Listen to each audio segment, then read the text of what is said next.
All right, friends, this question may given it three particles are located at the vertices of an equilateral triangle whose side equals A. They all start moving simultaneously with velocity v in constant in modulus, with the first point heading continually toward the second, the second for the third, and the third for the first. How soon will the points converge? Okay, so question में हमें कुछ इस तरह से given है कि ये तीन पार्टिकल्स हैं, they are located at the vertices of an equilateral triangle, और इस इक्वल ट्राइंगल में जो पहला पार्टिकल है वो दूसरे वाले पार्टिकल की तरफ डायरेक्टेड है, दूसरा वाला तीसरे की तरफ डायरेक्टेड है, तीसरा वाला पहले की तरफ डायरेक्टेड है। ये इनकी जो वेलोसिटीज़ हैं उनकी डायरेक्शन है along the sides of the triangle, और वेलोसिटीज़ के मैग्नीट्यूड्स वी वो कांस्टेंट रहते हैं, right. So let's say this is A, this is B, this is C. A directed towards B, B towards C, C towards A. थोड़ी देर के बाद क्या होगा कि जो ए वाला पार्टिकल है वो जो है उसकी वेलोसिटी की जो डायरेक्शन है वो चेंज होगी, तो वो अपनी डायरेक्शन चेंज करके बी की तरफ डायरेक्ट करेगा अपने आप को, बी वाला सी की तरफ, सी वाला ए की तरफ। आप देखें इक्विलैटरल ट्राइंगल छोटा होना शुरू हुआ, फिर ए जो है जब उसने मूव कर गया वो सर्टन डिस्टेंस से डी आर, बी भी इस तरह से मूव कर जाएगा सर्टन डिस्टेंस से डी आर, सी भी मूव कर जाएगा सर्टन डिस्टेंस से डी आर, फिर ये अपनी डायरेक्शन को चेंज करेंगे, right. Actually direction continuously change हो रही है।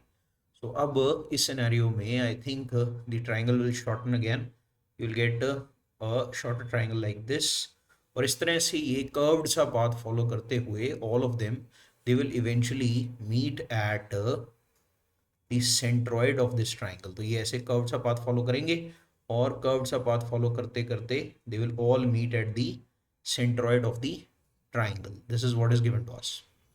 हमसे पूछा गया कब ये मीट करेंगे यहाँ पे, तो आप सिर्फ कोई भी दो पार्टिकल्स जो हैं उनके मोशन को डिस्कस कर लीजिए। देखिए जो ए वाला पार्टिकल था वो बी की तरफ डायरेक्टेड था,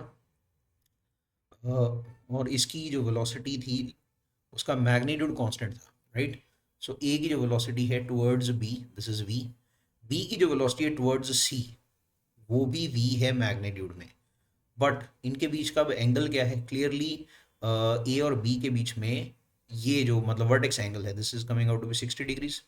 तो v का जो वेलोसिटी का कंपोनेंट है इस डायरेक्शन में this will come out to be v cosine 60, right. This is a, this is b। v cosine 60 means this is v by 2, तो b की वेलोसिटी a की तरफ हो गई v बाय 2। अब इन दोनों के बीच की जो रिलेटिव वेलोसिटी है that is the velocity of approach, okay.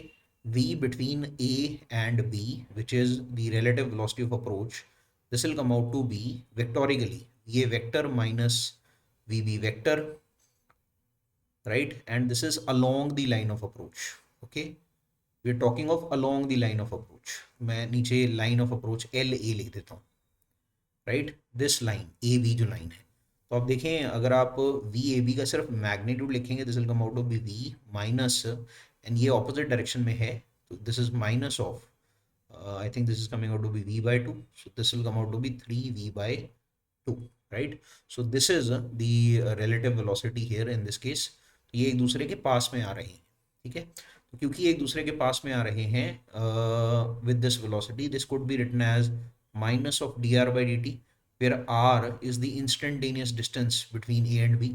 अब आप इसे रीअरेंज करें तो this equation comes out to be minus D R is equal to three V by two into D T टी, और फिर आप दोनों तरफ इंटीग्रेट कर दीजिए। देखिए शुरुआत में आर कितना था, that is the side of this triangle. शुरू में ये साइड ऑफ ट्राइंगल के बराबर था, और जब ये मीट कर जाते हैं उस इंस्टेंट पे, दैट इंस्टेंट इज टी, तब आर की वैल्यू जीरो हो जाएगी। तो बस अब आप इसे सॉल्व करें, लेफ्ट हैंड साइड पे डी आर का इंटीग्रेशन आर, लिमिट्स फिल किया zero minus A there is a minus sign here, so you get plus A here, right hand side पे you get three V by two into D T का integration T, limits fill किया T minus zero, तो you get T hair. तो बस आप यहाँ से rearrange कर लें, the instant comes out to be I think twice a by 3b। ये वो इंस्टेंट है जब ये पार्टिकल जो हैं ये मीट करते हैं, right. The instant when the points they converge,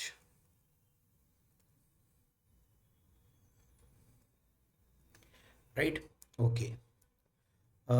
इसके बाद फर्दर आई थिंक हम ये कह सकते हैं कि इसमें एक क्वेश्चन और पूछा जा सकता है कि डिस्टेंस कितना लगेगा इन पार्टिकल्स को सेंटर तक पहुंचने में, एक कर्व्ड पाथ की लेंथ पूछी जा सकती है। सो पाथ लेंथ कवर्ड, ये एडिशनल इसमें पूछा जा सकता है, is not given in the question but can be asked. Path length covered when the points converge,